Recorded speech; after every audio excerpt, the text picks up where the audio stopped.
Good morning. এখন বাজে সকাল ওই 6টা 6:30টার মতো। তো এখন পুজো দিতে যাব, জানি না কটায় শেষ হবে। হোপফুলি যেন অ্যাজ সুন অ্যাজ পসিবল মায়ের পুজোটা ভালো করে হোক। অটো ধরে সোজা চলে এলাম মা তারার মন্দিরের কাছে।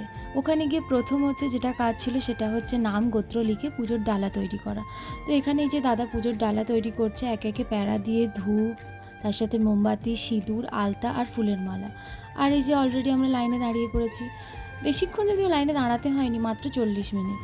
আর এটা হচ্ছে পুজো দেওয়ার পরের মুহূর্ত। পুজো দেওয়ার পরে যেন মনটা একটা বেশ অলৌকিকভাবে ভালো হয়ে যায়, জানি না কেন।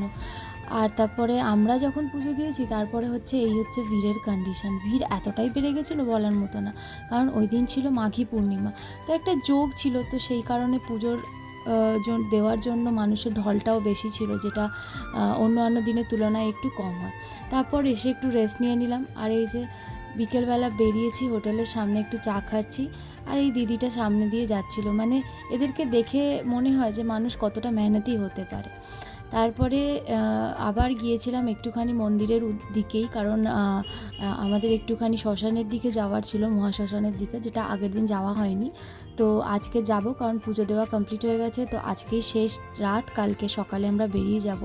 তাই এক কাপ চা খাবো। এখানে চাটা শুনেছি অথেন্টিসিটি আছে একটা, কারণ এই যে দেখতেই পাচ্ছেন মাটির ভাঁড়ে করে চা বানানো হয়। মানে আমার জন্য এটা ফার্স্ট টাইম এক্সপিরিয়েন্স। আমি কোনোদিন এইভাবে চা বানাতে দেখিনি, হয়তো হতে পারে আমাদের কলকাতাতেও কোথাও, কিন্তু আমি দেখিনি। চাটা সত্যিই সুন্দর ছিল। তারপরে যেহেতু ওই দিন একটা যোগ ছিল, তো দেখতেই পাচ্ছেন শ্মশানে কীভাবে মানুষের ঢল নেমেছে, মানে চারিদিকে মানুষই মানুষ।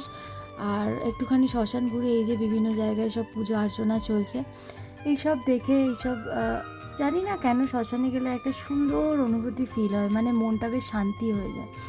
আজকের জন্য এতটুকুই, দেখা হবে অন্য কোনো ব্লগে। বাই।